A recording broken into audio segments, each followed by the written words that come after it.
मातृसत्ता पितृसत्ता का ही दूसरा रूप है या कुछ अलग है ये? जैसे कहते हैं कि रानी सेतुलक्ष्मी ने नायरों की मातृसत्ता को अपने एक साइन से समाप्त अबॉलिश कर दिया था कि कोर्ट जहाँ पे पितृसत्ता है वहां पर ये कहता है कि समानता का अधिकार वो पुत्री को देने की कोशिश कर रहा है, तो क्या वही समानता का अधिकार उस समाज में भी कोर्ट लाने का प्रयास नहीं कर रहा जहाँ पे कि पुत्री ज्यादा प्रभावी है और पुत्र नहीं है? हम आजकल देखते हैं कॉर्पोरेट में बच्चे काम कर रहे हैं तो उनकी संस्कृति उनकी जाति या उनके परिवार या उनके गांव से नहीं है, वो कॉर्पोरेट संस्कृति उनकी अपनी संस्कृति और उसमें वो विवाह करते हैं और वो हैप्पीली मैरिड रहते हैं कि तुम अपने ऑफिस जा रहे हो, मैं अपने ऑफिस जा रहा हूँ। तो उसने कहा कि हमारी बर्बादी का कारण ये सड़कें हैं, ये सड़कें अगर हम तक नहीं पहुंचती तो हम बचे रहते। हाथी बहुत तार्किक, बहुत साइंटिफिक होते हैं और उनकी हर आवाज का एक मीनिंग होता है, जैसा कि मैंने इसमें भी कहा काफी जगह उसमें कि हाथी गालियां भी देते हैं। माँ बेटी को कह रही है एकदम मैं यही कह रही हूँ, एक ऐसे व्यक्ति से विवाह करो जो यहाँ आकर रहे और यह सारा कामकाज संभाले मेरे साथ, भले ही पढ़ा लिखा ना हो। कह रहे भाई नौकरी हम करेंगे, लड़की तो आके घर का काम करेगी ना, उसको पढ़ी लिखी हो ना हो कोई फर्क नहीं पड़ता। बहुत होने लगा तो ग्रेजुएट हो जाए ताकि बस पढ़ी लिखी बहू लाए। तो वहाँ पे कहा गया कि भाई टूथपेस्ट भी अगर दबाना है तो हमारी तरह दबाओगे। नायर समाज में मैट्रिलिनी अबॉलिश हुई तो राजा रवि वर्मा ने एक पेंटिंग बनाई थी, उसमें एक नायर स्त्री बच्चे को लेके खड़ी है और वो कहती हियर कम्स द पापा। तुम सेंट्रल इंडिया के मर्द अपनी सेक्सुअलिटी को औरत की सेक्सुअलिटी से अलग क्यों समझते हो? जैसे अपनी स्त्रियों को तो 7 पर्दों में रखते हैं और दूसरी स्त्रियों को भोग्या समझ सकते हैं। तो मुझे लगता है कि जहाँ मातृसत्ता है वहाँ स्त्री का हाँ और ना का एक मायने है। तो मनुष्यों के जीवन में केवल काम ही सब कुछ नहीं है, अर्थ है, स्वप्न है, महत्वाकांक्षाएं हैं। कि राइटर का राजनीतिक पक्ष होना चाहिए या सिर्फ राजनीतिक विचार होने चाहिए? मैंने शिगाफ में एक आतंकवादी के गांधीवादी विचारों पे भी लिखा है।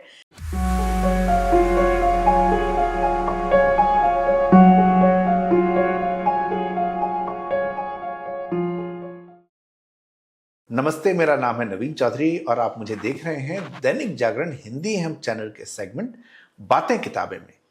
इस सेगमेंट में हम बात करते हैं हाल में आई किताबों की जिनकी काफ़ी चर्चा हो रही है, जिनको पाठक काफ़ी सराह रहे हैं। और ऐसी एक किताब मेरे हाथ में है जिसका नाम है त्रिमाया। इसकी लेखिका हैं मनीषा कुलश्रेष्ठ जी, जो कि एक सेलिब्रेटेड ऑथर हैं जिनको आप सब जानते हैं। उनके कई उपन्यास हैं, कहानियां हैं जिनको हम विभिन्न पत्रिकाओं में, अखबारों में, मैगजीन्स में पढ़ते रहे हैं। मनीषा जी, आपका बहुत बहुत स्वागत है।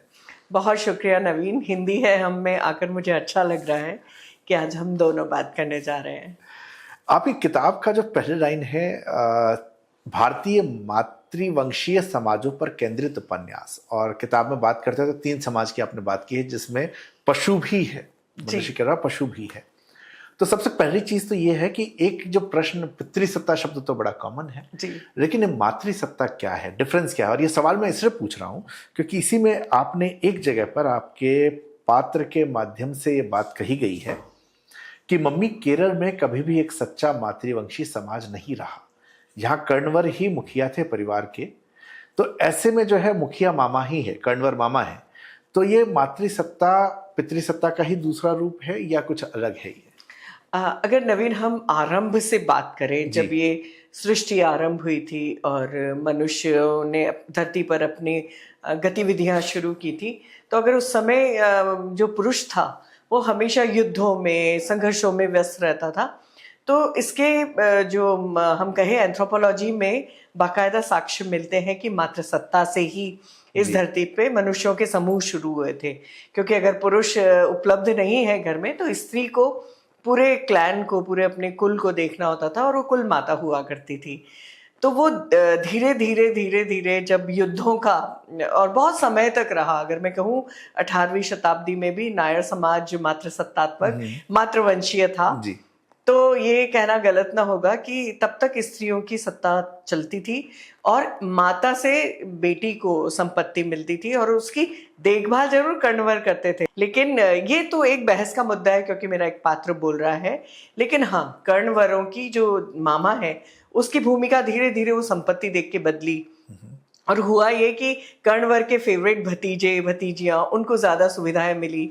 तो ये चीजें आती हैं। लेकिन अगर आज भी आप नायर स्त्री को देखेंगे तो ये जो मातृ सत्तात्मक जीनोटाइप उसके अंदर आज भी तुमको मिलेगा। और क्योंकि शुरुआत में ये मातृ सत्ता थी, बाद में ये मातृवंशी प्रणाली बन गई, तो उसका ये फर्क हुआ कि संपत्ति तो स्त्री तक पहुंची, लेकिन उसको बरतने का अधिकार पुरुष को मिल गया।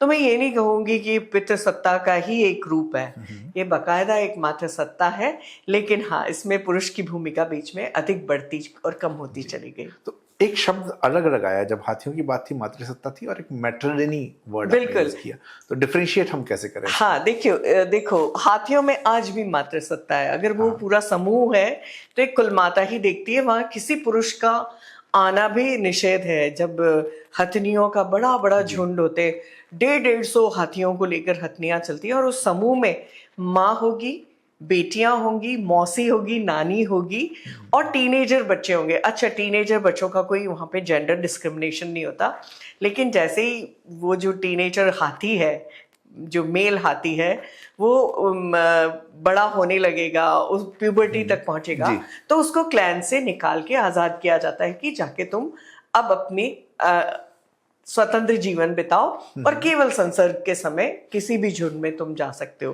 तो हाथियों में पूर्ण तौर पे मातृसत्ता है।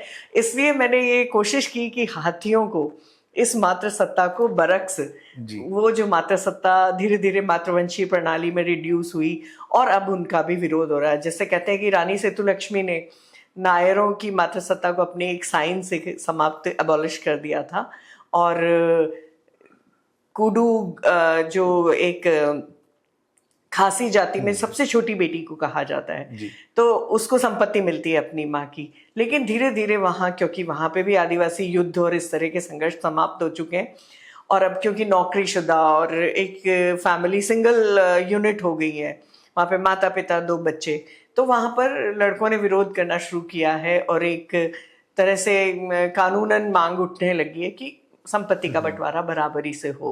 ये संभवतः अभी वहां पे इशू अभी है, भी इशू चल रहा है, लेकिन स्त्रियां डटी हुई हैं अपनी उस मातृवंशीय उसके लिए। तो बड़ा कॉम्प्लिकेटेड इशू है वहां पर भी, जो ठीक से समझ में नहीं आता कि वो सही है या गलत है। लेकिन इसमें जब मैं पढ़ रहा था, जब नायर समाज की आपने बात की है, वहां पर इस चीज का जिक्र आता है, जब हमने बात भी की, एक साइंस ही निर्णय बदल गया उसमें। अंग्रेजों को देख के, जब अंग्रेजों का साम्राज्य था, उसमें नायर पुरुषों को लगने लगा कि परिवार का मुखिया पुरुष होना चाहिए। अब अगर मातृवंशीय या मातृसत्ता वाले समाज को हम छोड़ दें, तो कोर्ट जो है सामान्य तौर पे बात करने लगा है जहां समानता का अधिकार पुत्र और पुत्री का है। मैं बिहार से आता हूं, अभी हाल में वहां क्या हुआ है कि जमीनों का अभी तक वो कागज ढंग से बने नहीं थे, तब पूरे सर्वे हो रहे हैं और हम लोगों को फॉर्म भरने होते हैं। अब उस फॉर्म में सिर्फ पुत्र की बात नहीं हो सकती, उसमें पुत्री की भी बात होगी, और वो हिस्सा सबको बटेगा। तो ये नियम जो आ रहे हैं वो वहां नजर आते हैं। तो ये जो विरोध है, हाल ही में यहाँ पर हम दोनों ही बनारस में थे, वहां पर एक बच्ची ने स्पेशली मेरे से इसके बारे में बात की थी कि कोर्ट जो है दखल दे रहा है हमारे सिस्टम के अंदर। अब मुझे यहाँ पे 2 प्रश्न आते हैं, और संभवतः आप इसका जवाब मुझे दे सकें कि कोर्ट जहाँ पे पितृसत्ता है, वहां पर ये कहता है कि समानता का अधिकार वो पुत्री को देने की कोशिश कर रहा है, तो क्या वही समानता का अधिकार उस समाज में भी कोर्ट लाने का प्रयास नहीं कर रहा जहां पे कि पुत्री ज्यादा प्रभावी है और पुत्र नहीं है? ये बात उठ रही है उन समाजों में भी कि अगर समानता का अधिकार बाकी पूरे देश में बेटी और बेटे दोनों का कानून देता है संपत्ति को लेकर, तो मेघालय में भी ये बात उठ रही है, और भी जगहों पर जहाँ पे मातृवंशीय प्रणालियाँ हैं, जहाँ पे बेटी को संपत्ति का अधिकार है, वहाँ इस समानता की बात उठ रही है। लेकिन क्या है कि क्योंकि कानून वहाँ की जातीय व्यवस्था के हिसाब से भी बनाए गए हैं, और वो अंग्रेज़ों के ज़माने से चले आ रहे हैं, तो उनको तोड़ने में भी समय लगेगा। तो मैं ये देखती हूँ कि मेघालय के लड़कों में एक असंतुष्टि घर कर रही है, तो वो अब इसके खिलाफ लड़ रहे हैं। अब ये कितना सही है और गलत है ये मैं नहीं कह सकती, कि क्योंकि हर प्रणाली अपने आप में जटिलतर होती जाती है। अगर हम नायर समाज में मातृवंशीय प्रणाली के एबोलिश करने का कारण जाने, तो बहुत सारे छोटे छोटे जटिल कारण वहाँ मिलेंगे। तो कोई भी सत्ता जिससे असंतुष्टि पैदा होती है, तो वहाँ कुछ न कुछ जटिल कारण जरूर होते हैं। अच्छा, अभी एक और बड़ा इंटरेस्टिंग पैटर्न है, चूंकि आप फौज से जुड़ी हैं, कई बिजनेसमैन जो जाते हैं वहाँ पर, वो वहीं की स्थानीय महिला से शादी कर रहे हैं, या फौज में भी ऐसे कई प्रेम प्रसंग हुए तो जो वहाँ की महिला से शादी करते हैं। उस स्थिति में भी नियम सेम रहते हैं इनके, उसका या समाज पर उसका कोई असर आपको लग रहा है कि दूसरे तरीके से आने लगा, सोच में बदलाव आया हो कहीं? बिल्कुल, अगर हम वहाँ देखें कि खासी समाज में एक असंतुष्टि है मारवाड़ियों और फौजियों को लेकर, क्योंकि खासी लड़कियां किसी न किसी ऐसे व्यक्ति से शादी कर लेती हैं जो कि उनके समाज से नहीं है, तो वो संपत्ति निश्चित तौर पे उसके पास चली जाएगी। और क्योंकि वो खासी समाज से नहीं है, तो वहाँ उसके हिस्से में पितृसत्ता है और यहाँ से मातृसत्ता भी। तो वो जिसको कहें कि बहुत ज़्यादा नुकसान इसका खासी पुरुष को होता है, तो एक असंतोष वहाँ से भी जारी हुआ है। और मैं तो जिन पे ये कहानी जिनसे मैं प्रेरित हुई थी, तो भट्टा, ग्रुप कैप्टन भट्टा, तो वैसे ही एक किरदार अंशु के बॉस एक रहे हैं जिन्होंने एक कुडू लड़की से शादी की थी और पूरा का पूरा पहाड़ उनके हिस्से आया था। तो उनके यहाँ भी एक पारिवारिक असंतुष्टि पैदा हुई थी जिसको उन्होंने हल कर लिया था।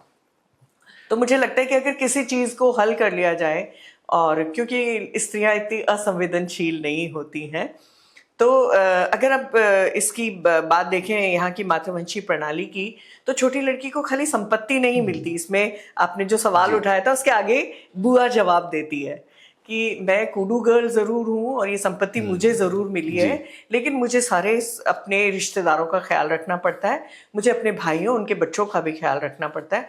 तो वो जो स्त्री मुखिया बनी है, तो वो उसका न्यायोचित होना, उसका बाकी परिवार को देखना बहुत ज़रूरी है। तो मुझे लगता है कि जो खासी समाज की एक जो पारंपरिक प्रणाली है, अगर उसमें दखल नहीं दें तो भी वो संतुलित तौर पे चलती है, क्योंकि वो कुडू लड़की का काम केवल सत्ता चलाना नहीं है, वो बाकी परिवार का, माता पिता का, खेती खलिहान का, और वो अनाज सारे भाई बहनों में बराबर बांटने का काम भी करती है।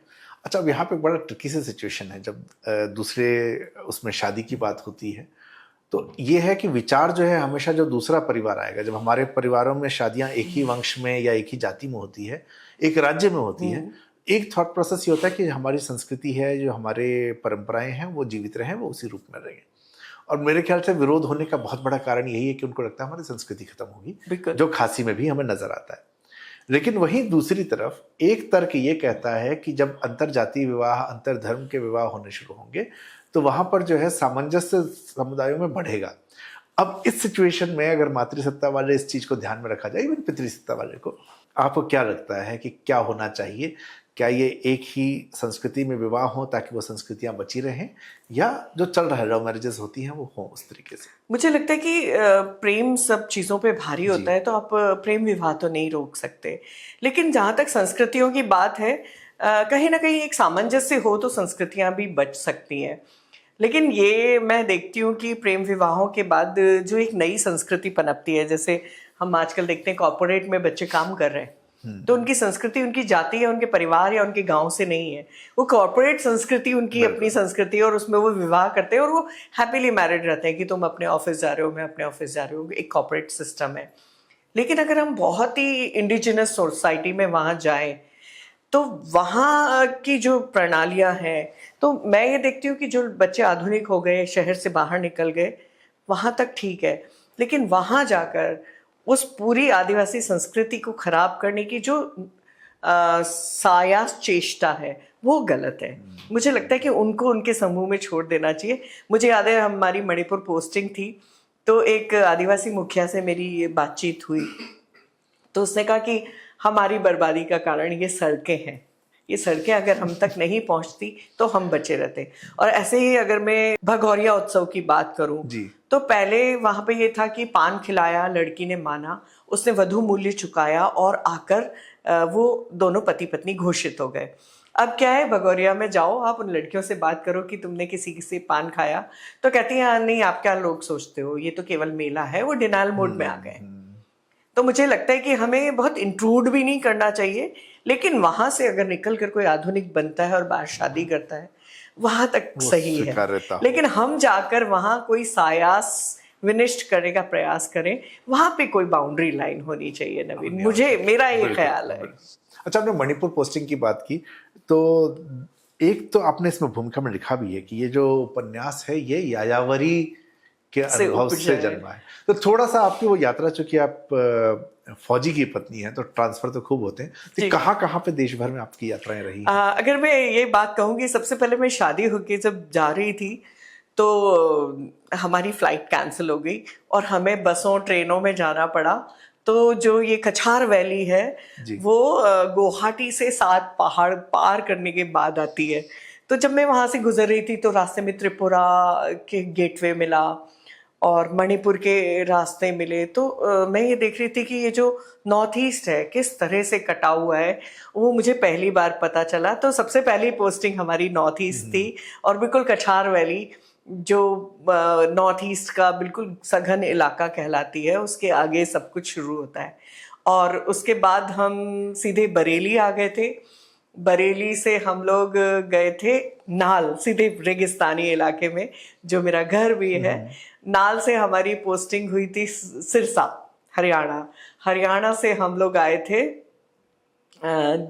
आगरा। आगरा से हम लोग गए दिल्ली और दिल्ली से हम आए ग्वालियर। ग्वालियर से सीधे त्रिवेंद्रम। और अगर मैं कहूँ कि मैं अपने जीवन के को देखूं तो वो एक एक साल में गुजरा नहीं है, वो 3-3 साल की पोस्टिंग में इतनी फास्ट फॉरवर्ड गुजरा है कि लास्ट पोस्टिंग हमारी त्रिवेंद्रम थी जहां मैंने नायर समाज को जाना परखा। और बीच बीच में शिलोंग, जैसे कहते हैं टेम्परेरी ड्यूटीज पे अंशु के साथ 3-3, 4-4 महीने रहने का अवसर मिला। मणिपुर जाके रहने का अवसर मिला, क्योंकि इन पोस्टिंग्स के बीच में छोटी छोटी कई पोस्टिंग्स होती है, कोर्सेज होते हैं। तो इस तरह से मेरा नॉर्थ ईस्ट से और नायर समाज से जल्दापारा जब हम थे वहाँ पे हाशिमारा पोस्टेड, तो इस तरह से मेरा संपर्क रहा। तो हम मैदानी इलाके को ना बड़ा फैंटेसाइज करते हैं, पहाड़ों में रहना है, वहाँ का जीवन कितना सुंदर है। क्या वाकई जीवन आसान है उन जगहों का? बिल्कुल नहीं। अगर मैं ये कहूँ कि जब मैं वहाँ पहुँची थी तो बाकायदा उन दिनों अजगर चले आते थे, हाथियों के अटैक्स होते थे। तो मुझे एक सुंदर सी घटना याद आ रही है कि हम सारी लेडीज क्लब हो रहा था, क्योंकि हम लोग जानते हैं कि कैसी भी स्थितियां हो नॉर्थ ईस्ट में बहुत कठिन स्थितियां होती हैं। कहीं पे पुल टूट जाते हैं। और जब मैं शादी होके जा रही थी तभी एक पूरा पहाड़ हमारे आगे आके गिरा था बस के, और हम 2 दिन वहाँ फंसे रहे थे। और वहाँ पे मैगी बेचने वाले और मिल्क मेड से चाय बनाने वाले लोग आके आपको किसी तरह सरवाइव करने की सीख देते हैं कि कैसे नॉर्थ ईस्ट में लोग इस सब के बावजूद जीते हैं। तो ऐसी पोस्टिंग्स ने मेरे को बताया था कि जीना बिल्कुल आसान नहीं है। हम लोगों ने हाथियों के अटैक देखे तो हम लोग सब लेडीज क्लब से बाहर निकले और हमारे सामने एक बड़ा टस्कर खड़ा हुआ था। तो मैंने गार्ड की तरफ देखा तो गार्ड तो पहले ही नीचे घुस गया था। अच्छा। क्योंकि हाथियों से आप बिल्कुल पंगा नहीं ले सकते। कहते हैं ह्यूमन एनिमल कॉन्फ्लिक्ट की बहुत बात इसमें आई है जी। तो अगर हाथी जब असंतुष्ट होते हैं तो वो कुछ भी नष्ट कर सकते हैं। और हाथी बहुत इंटेलिजेंट अहिंसक प्राणी है, लेकिन आजकल क्योंकि उनके गेटवे आपने बंद कर दिए हैं, उनके रास्तों में हमने टी गार्डन्स बना दिए हैं, तो आजकल वो क्रोध और अनमनेपन से रहने लगे हैं, वो घबराते हैं अब। एक बड़ी सुंदर सी इसमें लाइन, जब हाथियों वाला हिस्सा चलता है तो माया जो कि उसमें है, उसकी पात्र है, प्रमुख पात्र, तो उसके हवाले से मनीषा जी ने बात लिखी है कि हम तो चाय के बागान से भी शांतिपूर्वक निकल जाएं, लेकिन मनुष्य हमको निकलने नहीं देते, वो हमला करते हैं। तो मुझे लगता है कि वो जो सामंजस्य होना चाहिए समाजों में, उसमें जो कॉन्फ्लिक्ट आ रहा है वो भी इस उपन्यास में बड़ी खूबसूरती से नजर आता है। तो हाथियों की बात पे फिर से आते हैं। एक जो परिवार की बात हुई, इसमें एक जगह पे आपने मेंशन किया है, क्योंकि मातृसत्ता होती है, कुल माता जो है वो चुनी जाती है। तो एक जगह पर आपने ये लिखा है कि यहाँ पर कोई भी खुद को नियुक्त नहीं कर सकता, यह हाथियों के रेफरेंस में है कि यहाँ पर कोई भी खुद को कुलमाता नियुक्त नहीं कर सकता, चाह कर भी नहीं, या कोई फूलों की सेज नहीं। तो ये हाथियों में और मनुष्य में, जहाँ भी हम मातृसत्ता या मातृवंश को देख रहे हैं, ये डिफरेंस कैसे है? क्योंकि वो पशु हैं, उनके हिंसक होने की संभावना ज्यादा है। कई सारे पशुओं हम देखते हैं कि वो पावर को दिखा के ही चुना जाता है। बिल्कुल बिल्कुल। यहाँ पर क्राइटेरिया क्या? हालांकि मैंने पढ़ा है, सिर्फ मुझे आंसर पता है, पर मैं चाहता हूँ जिन्होंने नहीं पढ़ा उनके लिए आप इस जवाब को जरूर। नवीन, अगर मैं मनुष्यों में भी कहूँ, हाथियों में तो मैं अभी बहुत सुंदर सुंदर उदाहरण दूंगी, मनुष्यों में भी कहूँ तो अनुभव से ही हम किसी को मुखिया मानते हैं। हमारे यहाँ युद्ध और शक्ति प्रदर्शन नहीं होते स्त्रियों में, इसीलिए मैं कहती हूँ कि अगर मातृसत्ता फिर से आई तो उस तरह के युद्ध नहीं होंगे, हम एक दूसरे पे ताने कस लेंगे, हम एक दूसरे की बुराई कर लेंगे, हम एक आध बेलन वेलन चला लेंगे, लेकिन हम परमाणु बम नहीं बनाएंगे, क्योंकि हमें पता है कि वो हमारे बच्चों को, किसी के भी बच्चों को नष्ट करेगा। तो एक माँ होना हर जगह काम आता है कि हम उस अनुभवी स्त्री को जो लोकतांत्रिक है, तो मैं देखती हूँ कि मातृसत्ता में लोकतांत्रिकता है, हालांकि पक्षपात भी है। मैं ये नहीं कहती कि पक्षपात नहीं होता होगा, मनुष्यों में धन संपत्ति का मसला आ जाता है, इसलिए पक्षपात आ जाता है। लेकिन हाथियों में जो कॉरिडोर्स हैं, जो एलिफेंट कॉरिडोर्स हैं, वो केवल एक हथिनी के नहीं है, वो सबके हैं। तो हाथियों में अनुभवी कुल माता को चुना जाता है, क्योंकि कहते हैं कि हाथी अपनी शरीर में, सेल मेमोरी में अपनी पुरानी नानियों परदादियों की स्मृतियां रखते हैं कि अकाल के समय उन्होंने किस जगह से जाने का निर्णय लिया था, बाढ़ के समय वो किस जगह से निकली थी, तो उनके शरीर में, उनकी कोशिकाओं में वो यादें बाकी हैं। और ये बहुत हमको सररियल लगता है, लेकिन ये सच बात है। और वहाँ पे जो दो झुंड है, जैसे माया का झुंड है, उसके पैरेलल कहीं और किसी कॉरिडोर की एक और हथनी का झुंड है, वो इंफ्रासोनिक साउंड्स में बात करेंगी, और चार चार झुंड शांति से एक ही कॉरिडोर से निकल रहे होंगे, क्योंकि बाढ़ आई है, हड़बड़ाहट मचाएंगे तो सब मरेंगे। तो हाथी जानते हैं सर्वाइवल, और हथनियाँ और बहुत, और कई बार ये देखा गया है कि हथनियों का झुंड जा रहा है और बड़े टस्कर्स उनको फॉलो कर रहे हैं। इसलिए फॉलो नहीं कर रहे हैं कि उनको उनके साथ मीटिंग करनी है, वो इसलिए फॉलो कर रहे हैं कि ये सही रास्ते पे जा रही होगी। तो ये जो शांति से सत्ता का जो गिव एंड टेक है, हैंडिंग ओवर, टेकिंग ओवर जिसे हम कहते हैं, तो ये हाथी बहुत इम्प्रेस करते हैं। तो मैंने लिखा भी है कि कभी मैं किसी को सजेस्ट करना चाहूंगी तो मैं चाहूंगी कि हाथियों से हम ये प्रेरणा लें। अच्छा, हाथियों की इतनी बातें काफी, इसलिए मैं ये सवाल फिर से आपसे पूछूं कि नर हाथी जो है उनको वो झुंड से बाहर कर दिया जाता है जब वो किशोर हो जाते हैं। तो वही माँ की दृष्टि से जब बात कर रहे थे, ये कितना उनके लिए आसान है और कारण क्या है? जब हम नायर समाज की या खासी समाज की बात करें तो पुरुषों का एक रोल है, लेकिन यहाँ पर प्रजनन के अलावा कुछ भी नहीं है। तो मुझे नहीं पता इसका आंसर आपके पास होगा नहीं, लेकिन ये क्या साइकोलॉजी है कि वो माँ जो है नर किशोर बच्चे को बाहर कर देती है? बहुत बड़ा कारण है इनब्रीडिंग। अगर वो वहीं रहेगा तो ये पूरी संभावना है कि वो जिनसे भी मीटिंग करेगा वो उसी के परिवार की होंगी, तो वो जीनोटाइप गड़बड़ हो जाएगा। जो बीमारियां इनब्रीडिंग से होती हैं वो आगे तक चली जाएंगी। तो कहते हैं कि संकरण जो होता है तो वो भटकेगा, उसको दूसरा समूह मिलेगा, वहां दूसरी मादाओं से करेगा, तो उसके गुण दूसरी मादाओं से, इसका बहुत बड़ा बायोलॉजिकल कारण है नवीन। तो इस ये पशुओं में पशुओं को पता है, हाथी बहुत तार्किक, बहुत साइंटिफिक होते हैं, और उनकी हर आवाज का एक मीनिंग होता है, जैसा कि मैंने इसमें भी कहा काफी जगह उसमें कि हाथी गालियां भी देते हैं। तो उनकी तरह तरह की आवाजें, गर, आऊंग आऊंग, मैं अभी बहुत सारी आवाजें नहीं निकालूंगी क्योंकि मैं अजीब लगूंगी, लेकिन मैं हाथियों की आवाजों को समझ सकती हूँ। अच्छा, जब यही हाथियों की बात होती है, यहाँ पर एक पक्ष है, एक दूसरा पक्ष जो है इसमें एक जगह पर पात्र को कहा गया है, ये पेज नंबर मेरे ख्याल से 133 था, जिसमें जब हम मायम्मा की कहानी कर रहे हैं, नायर समाज की कहानी है, उसमें एक जगह पर कहा गया है कि माँ बेटी को कह रही है, एकदम मैं यही कह रही हूँ, एक ऐसे व्यक्ति से विवाह करो जो यहाँ आकर रहे और यह सारा कामकाज संभाले मेरे साथ, भले ही पढ़ा लिखा ना हो। अब हरियाणा में हम ये देखें या कुछ उत्तर प्रदेश में देखें, कई जगह पे सोच यही है पुरुषों की कि अरे भाई नौकरी हम करेंगे, लड़की तो आके घर का काम करेगी ना, उसको पढ़ी लिखी हो ना हो कोई फर्क नहीं पड़ता, बहुत होने लगा तो ग्रेजुएट हो जाए ताकि बस पढ़ी लिखी बहू लाए। क्या यही सोच फिर जो हमने शुरुआत जहां से की थी कि मातृसत्ता का नुकसान नहीं है, क्या यही सोच यहाँ पर नायर समाज में नजर? बिल्कुल है, ये सोच थी, बल्कि कुडू के लिए भी ये सोच होती है, जिसको कहते हैं कि खासी जयंतिया गारो समाज में भी, कि लड़का आए। हाँ। तो एक रॉयल परिवार के लड़के का भी इसमें जिक्र मैंने किया है, यासिर के छोटे बेटे के जरिए, नासिर के जरिए, कि वो कहता है कि उसके एक दोस्त की शादी रॉयल किसी खासी परिवार में हुई, तो वहां पे कहा गया कि भाई टूथपेस्ट भी अगर दबाना है तो हमारी तरह दबाओगे। तो जैसे मैं किसी परिवार में शादी करके जाती हूँ तो मुझे हर चीज़ उनके तरीके से करनी पड़ती है। तो ऐसे ही कुडू लड़की के से जो शादी करके आता है उसको खासी परिवार में कैसे बैठा जाता है, कैसे उठा जाता है, वही करना होगा। तो निश्चित तौर पे ये होता है। और वहां पे जो वो स्त्री कह रही है कि भाई तुम्हें जरूरी नहीं है किसी कलाकार से शादी करो या किसी बड़े व्यक्ति से शादी करो, ऐसे से करो जो निभ के रहे और हमारे परिवार की संपत्ति को बनाए। वो नहीं चाहती है कि उसकी बेटी किसी से विवाह करके उसके साथ चली जाए, क्योंकि सारी संपत्ति उसकी है, मायाम्मा की। और मायाम्मा की बेटी जो कल्याणी कुट्टी है, वो नहीं चाहती कि वो डांसर बने। तो वो अपनी मातृ सत्ता को बचाए रखने की कवायद है। अगर मेरे पास सत्ता है तो मैं चाहूंगी मेरी बेटी को मिले, तो वो पितृ सत्ता के आने से डर रही है।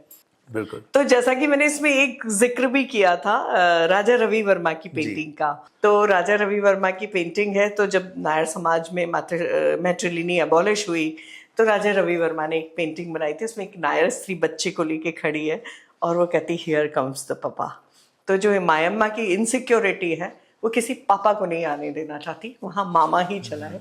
तो ये इसलिए वो उसको विवाह के लिए विवश कर रही है।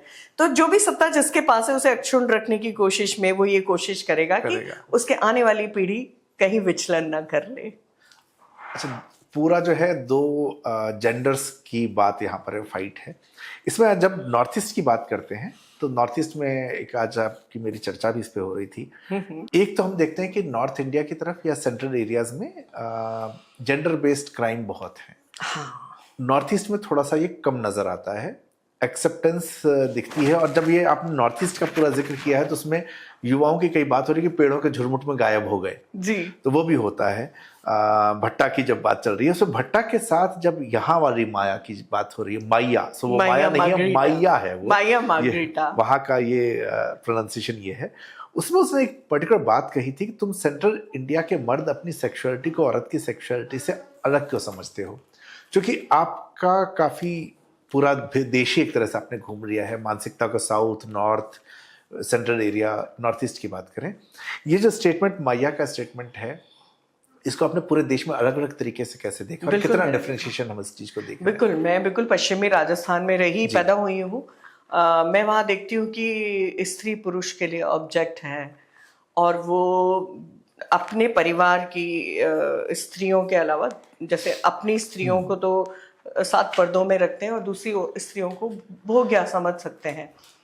लेकिन नॉर्थ ईस्ट में बिल्कुल अलग है। वहाँ पर 1 to 1 अगर मेरी इच्छा है और तुम्हारी भी इच्छा है तो इसमें कहीं कोई सवाल नहीं करेगा। वो दोनों अलग जाके अपने संबंध बना सकते हैं, चाहे तो वो विवाह कर सकते हैं, चाहे वो अल्पकालिक संबंध भी बना सकते हैं। तो मैंने पूरे भारत में सबसे ज़्यादा अगर खुलापन देखा है तो वो आदिवासी समाजों में देखा है, जहाँ पे it's not a big deal कि 2 लोगों को मिले और उन दोनों का संसर्ग का मन हुआ तो इसमें कोई बड़ी बात नहीं है। उसके लिए शादी कोई बहुत ज़रूरी चीज़ नहीं है। और इसमें स्त्री की हाँ बहुत बड़ा रोल करती है। नॉर्थ ईस्ट में लड़की के पास पूरा का पूरा अधिकार है कि वो हाँ कहे तो ही कोई चीज़ आगे बढ़ सकती है, लेकिन ऐसा बाकी देश में मुश्किल मिलता है। और मैं नायर स्त्री को भी देखती हूँ कि मानसिक तौर पे खुली है, उसको आज़ादी है पढ़ने की। यहाँ पे अगर हम देखें नायर परिवार में और नंबूद्री परिवार में, मैंने अंतर्जन्म का भी इसमें जिक्र किया है। तो क्योंकि नंबूद्री परिवार राजा परिवार थे तो वहाँ स्त्रियों के क्या हाल थे, और क्योंकि नायर स्त्रियां मैट्रियार्कल थी तो वहाँ पे संबंध हम उस साड़ी को फाड़ देने से संबंध हम समाप्त हो सकते थे और उनको ज़्यादा आज़ादी थी कि वो पुनः एक संबंध स्थापित कर दें, और उनके लिए डाइवोर्स कोई बहुत बड़ी चीज़ नहीं होती थी। तो मुझे लगता है कि जहाँ मातृसत्ता है वहाँ स्त्री का हाँ और ना का एक मायने है। तो ये फर्क है नवीन। लेकिन अब यहाँ पे एक फिर से वो डिलेमा वाली बात आती है, और ये वैचारिक तौर पे भी जो लड़ाइयाँ देश में होती हैं उसमें एक है ओपन रिलेशनशिप की बात जो हम नॉर्थ ईस्ट में देखते हैं। इसकी स्वीकार्यता का एक पक्ष ये है कि यौन अपराध कम हो रहे हैं, कम है। दूसरा है कि कहीं न कहीं वो सांस्कृतिक कारण से ये भी माना जाता है कि समाज अराजक हो जाता है इससे। तो अब करंट सिचुएशन में रास्ता क्या है? यंगस्टर्स के लिए तो बड़ा कंफ्यूजिंग है, वो कभी नैतिकता में फंसते हैं और कहीं पर जो है हम इसको देखते हैं कि नहीं, इस ओपननेस से जो है कुछ चीजें ठीक मुझे होंगी। मैं इसको जैसे समझती हूँ कि जो समाज जैसा रहा है वो उसमें बहुत कंफर्टेबल रहता है। जी। जैसे अगर मैं नॉर्थ ईस्ट में देखूं तो मैं एक घने जंगल में जा रही होंगी, वहां पे एक लड़की बिल्कुल कोरियन फिल्मों की तरह हाँ, छोटी हाँ। सी स्कर्ट पहन के जा रही है, और ऐसा आपको लगता है कि इसको डर नहीं लग रहा, ये छोटी स्कर्ट पहन के जंगल में जा रही है। तो लिटरली नॉर्थ ईस्ट में यौन अपराध बहुत कम है। और वहीं हम हरियाणा में देखें तो ईव टीजिंग इतनी ज्यादा ज्यादा है। और ईव टीजिंग को मैंने सिक्किम में, जैसे हमारी अभी आज बात भी हो रही थी, सिक्किम में हमारा एक टैक्सी ड्राइवर था, तो उसने एक ही बात की थी कि हमारे यहाँ ईव टीजिंग इसलिए नहीं होती कि हर व्यक्ति के पास उसका एक साथी है। तो मुझे लगता है कि कुंठाएं अगर साथी है तो मुझे नहीं लगता अराजकता आएगी, क्योंकि हम भी मनुष्य हैं, हम भी जानवरों की तरह संतुलित हैं। आप जानवरों को हर वक्त एक ही चीज के पीछे नहीं देखते हैं। तो मनुष्यों के जीवन में केवल काम ही सब कुछ नहीं है, अर्थ है, स्वप्न है, महत्वाकांक्षाएं हैं। तो इन सब का अगर संतुलन बना रहे तो मुझे लगता है कि ओपननेस में कोई कुछ बुरा नहीं है, लेकिन संतुलन जरूरी है। जैसा कि हमारी बात हो रही थी कि आज भारत में यौन अपराध धीरे धीरे कम हो रहे हैं क्योंकि लड़के इवॉल्व हो रहे हैं, क्योंकि लड़कियां खुलकर आ रही हैं, उनको स्कर्ट में लड़कियों को देखना आजकल अजूबा नहीं लगता है। तो मुझे लगता है कि इस खुलेपन की जरूरत थी। लेकिन हर चीज का अर्थ काम ही नहीं होता, वहां महत्वाकांक्षाएं, स्वप्न, प्रेम भी है। आएगा। अच्छा, एक मैं बीच में पूछना भूल गया था, आपकी यात्राओं में ना इस किताब में भी हासी मारा का जिक्र आता है, और मुझे याद है आपसे मेरी जब भी बात हुई है कहीं ना कहीं घूम फिर के हासी मारा बार बार आ जाता है।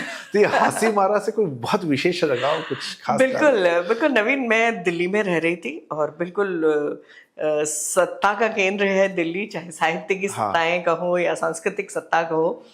तो यहाँ से जब मैं जा रही थी तो मेरे पास एक ऑप्शन था। अंशु ने कहा तुम साहित्य में यहाँ पे अच्छे से अब तुम उभर के आ रही हो तो चाहो तो दिल्ली रहो। मैंने कहा नहीं, मुझे यहाँ लिखा नहीं जा रहा क्योंकि यहाँ पे एक बड़ा प्रतियोगिता है। तो मैं हाशीमारा पहुंची हूँ और वहाँ पे शांत जंगल है, और वहाँ मैं अपने नए 3 उपन्यास लिख लेती हूँ 2-2.5 साल की पोस्टिंग में। तो वो एक क्रिएटिव जगह थी। वहाँ पर अगर आप जाएंगे तो वहाँ पे वो पुराने बिल्कुल ऐसे ऐसे पेड़ वहाँ दिखाई देते थे जो कि अब इस दुनिया से विलुप्त हो गए। तो पूरा का पूरा एक इंडिजिनस समाज मेरे आसपास था। वहाँ पे बाकायदा ऐसे भी लोग थे जो दुर्गा की पूजा नहीं करते थे, महिषासुर की करते थे। तो मैं उसमें नहीं पढ़ूंगी, लेकिन इंडिजिनस समाज के बहुत सारे हिस्से मुझे देखने को मिले। तो मुझे वहाँ सुदूर उस इलाके में जाना अच्छा लगा। तो इसलिए लौट के आता है हाशीमारा। आपकी कहानियों में नजर आता हाँ, है। और वो हाशीमारा के प्रति प्रेम मेरा हमेशा रहेगा, क्योंकि हाशीमारा ही है जहाँ पे जल्दापारा पास में था, जिसने मुझे हाथियों को पास से, मेरे फोटोग्राफ्स भी आप देखेंगे हाथियों के साथ हैं, पूरा का पूरा रेस्क्यू सेंटर था। लैला से मैं वहां मिली, जो इसमें हथनी लैला है। तो लैला से मेरी मुलाकात हुई थी कि कैसे लैला ने अनाथ हाथियों को अपना बच्चा बना लिया था। अच्छा, आपने साहित्य की सत्ता की, और अभी हम दिल्ली में ही बैठ के, मतलब नोएडा दिल्ली ही है, यहाँ बैठ के बात कर रहे हैं। 2 बड़ी इंटरेस्टिंग डिबेट होती है। एक तो वैचारिक ढांचे में, तो मैं 2 सवाल साथ में जोड़ देता हूँ। बिल्कुल। एक तो ये कि क्या ये जो वैचारिक ढांचे में साहित्य समाज बटा, और ये पिछले 30-40 साल में मुझे ज्यादा नजर आया, क्या उसने हिंदी साहित्य का नुकसान किया? That is one. और दूसरा सवाल ये है कि राइटर का राजनीतिक पक्ष होना चाहिए या सिर्फ राजनीतिक विचार होने चाहिए? बिल्कुल नवीन, मैं सबसे पहले इस बात की बात करूंगी। निश्चित तौर पे जब हम वैचारिक तौर पे रिजिड हो गए, रूढ़ हो गए, तो क्लीशे पैदा ही होगा। चाहे वो कोई सी भी विचारधारा हो, आप क्लीशे के तौर पे बात करोगे। तो जहां पर आप खुले हैं, जीवन को देख रहे हैं, तो मुझे लगता है कि लेखक के लेखन में जीवन आए, कलाएं आए और उसका विचार आए। और वो विचार हर वक्त एक ही विचार तो नहीं हो सकता कि मैं आज बस केवल स्त्रियों पे लिखूंगी। मैं नहीं लिख सकती। मैं स्त्रियों के अलावा मैंने बहरूपियों पे भी लिखा है, मैंने कामकाजी पुरुषों पे भी लिखा है, मैंने फौजियों पे भी लिखा है, मैंने शिगाफ में एक आतंकवादी के गांधीवादी विचारों पे भी लिखा है। तो मुझे लगता है कि लेखक अगर एक ही विचार पकड़ के शुरू हो जाएगा लिखना, तो उसमें से जीवन निसरत हो जाएगा, और जो पाठक है उसे जीवन, विजुअल्स, कलाएं साहित्य में चाहिए होती हैं। तो मुझे लगता है कि जो केवल एक विचारधारा लेकर लिखा जा रहा साहित्य है, वो किसी पार्टी का साहित्य है। वो फिर वो साहित्य नहीं है, वो जीवन तक पहुंचने वाला, पाठकों तक पहुंचने वाला। ये नहीं। और दूसरी बात जो तुमने कही कि क्या लेखक का राजनीति से संबद्ध, किसी भी किस्म की राजनीति से संबद्ध होना चाहिए, जिसमें एक है विचार और दूसरा है पक्ष। तो मुझे लगता है कि विचार जरूर हो, सरोकार जरूर हो, लेकिन कोई पक्षधरता नहीं हो। तो यहाँ पर लगता है कि हम पक्षधर हो जाते हैं। तो मुझे लगता है कि मैं अगर जो मुझे गलत लग रहा है मैं उस गलत को गलत कह सकूं, इतनी स्वतंत्रता मेरे पास होनी चाहिए, चाहे मैं किसी भी धड़े में खड़ी हूं। और जहां हम हालांकि लोगों पे आरोप लगते रहते हैं, हम अगर थोड़े से भी किसी सही को सही कह दें, है ना, तो हम उधर के हो जाते हैं। और उधर किसी जहां पे पहले हम खड़े थे वहां पे हम क्वेश्चन मार्क करें तो ये कह दिया जाता है कि आजकल तो आप उधर की बात करने लगे हैं। तो इस सब से मुझे आज़ादी चाहिए, मुझे एल्बो स्पेस चाहिए। क्योंकि मैं आई थी तो मुझे किसी ने कहा था अपनी राजनीति तो बंधु तुम्हें तय करनी पड़ेगी, जो मुझे जीवन और सरोकार से जोड़ेगा मैं वही लिखूंगी। तो आखिरी सवाल, पूरी हमने किताब पे बात की, मातृसत्ता पे बात की, अब उद्देश्य क्या है? ये पहला सवाल हो रहा था, मैं आखिरी सवाल बता रहा हूँ, क्या ये मातृसत्ता की एडवोकेसी करना चाह रही है मनीषा जी? ये सवाल मैं आपसे पूछते हुए इसका ये आखिरी सवाल है मेरा। देखो नवीन, कोई भी लेखक किसी समाधान या एडवोकेसी के लिए किताब नहीं लिखता। इसमें मैंने जीवन के 3 स्लाइसेस रखे हैं। तो लेखक का काम है कि वो तरह तरह से फ्लैग लगाए। तो मैंने जरूर यहाँ फ्लैग लगाया है कि एक रास्ता इधर से भी गुजरता है। तो मैंने मातृसत्ता की एडवोकेसी नहीं करी है, क्योंकि मैं जानती हूँ कि साउथ अफ्रीका में एक पूरा मातृसत्तात्मक समाज रहा है जिससे पुरुषों पे बहुत अत्याचार किए। तो क्योंकि मैं समतावादी हूँ और ये कोई मतलब सीधे सीधे कोई एडवोकेसी नहीं करती, और ना ही ये कोई फेमिनिज्म की किताब है। इसमें 3 स्लाइसेस हैं जिन्होंने बताया है कि मातृसत्ता कैसे युद्ध के विपक्ष में खड़ी है, मातृसत्ता के आने से आप हाथियों की तरह कैसे आपसी संघर्षों से बच सकते हैं। तो मैंने फ्लैग्स जरूर लगाए हैं कि मातृसत्ता इस तरह से है, लेकिन मैंने इसमें विरोधाभास भी प्रकट किए हैं। मेरी किताब कभी भी समाधान प्रकट नहीं करती, वो पूरी की पूरी स्लाइस प्रकट करती है, जिसमें विरोधाभास तुमने देखे ही होंगे, जहाँ पे नासिर और उसकी माँ मयम्मा की बहस हो रही है। और ऐसे ही जो इनकी बात है नायर समाज में, जब बेटा कहता है, सोपान कहता है अपनी माँ से कि मातृवंशी प्रणाली का बिल्कुल सच्चा रूप तो था भी नहीं, तो वहाँ रेणुका जैसे जवाब देती है। तो मुझे लगता है कि किसी भी किताब को अगर आप उसकी संपूर्णता में, उसकी त्रिआयामिता में लिखेंगे तो आपको अपने पक्ष भी मिलेंगे, और आप जिस विरोधाभास और विरोधाभासी सच्चाइयों को देख रहे हैं वो भी मिलेंगी। तो किसी भी उपन्यास का मुकम्मल होना उस किसी समाधान में नहीं होता, किसी पक्षधरता में नहीं होता, बल्कि बहुत सारी डिफरेंट काइंड की स्लाइसेस जो आप पेश करते हैं उन विजुअल्स में होता है। तो मैंने बहुत सारे विजुअल्स दिए हैं जो आपको उस समय में ले जाएंगे। तो मैंने यही कोशिश की है नवीन। मैं हमेशा ये कहता हूँ कि किताबें इसलिए पढ़ें क्योंकि वो आपको एक तो नई दुनिया में ले जाती है और आपकी जानकारी बढ़ाती है। उपन्यास होते हुए ये उपन्यास जो है आपको बहुत सारी हमारी परंपराओं के बारे में ज्ञान देती है। मातृसत्ता थी, मातृवंश जो था किस तरह से चला, विभिन्न समाजों में, पशुओं में, बहुत सारी नई जानकारियाँ इसके अंदर हैं। तो ये उपन्यास वाणी प्रकाशन ने प्रकाशित किया है और अमेज़ॉन पे ये उपलब्ध है, अन्य ऑनलाइन प्लेटफॉर्म्स जहाँ भी होता है वहाँ उपलब्ध है, किताबों में उपलब्ध है, और मनीषा जी को हम सब जानते ही हैं। तो ये किताब आपके लिए है। अगर आपको ये बातचीत अच्छी लगी तो यार अच्छी चीज़ें खुद तक नहीं रखते, क्या करते हैं, शेयर कर देते हैं। तो शेयर करिए, और हमारा हैंडल है भाषा से जुड़िए। तो भाषा से जुड़िए हैंडल पर आप हिंदी हमको फॉलो कर सकते हैं, इंस्टाग्राम, ट्विटर, यूट्यूब, फेसबुक, सभी पर। बहुत बहुत धन्यवाद। धन्यवाद मनीषा जी। धन्यवाद नवीन, बहुत अच्छी बातचीत रही।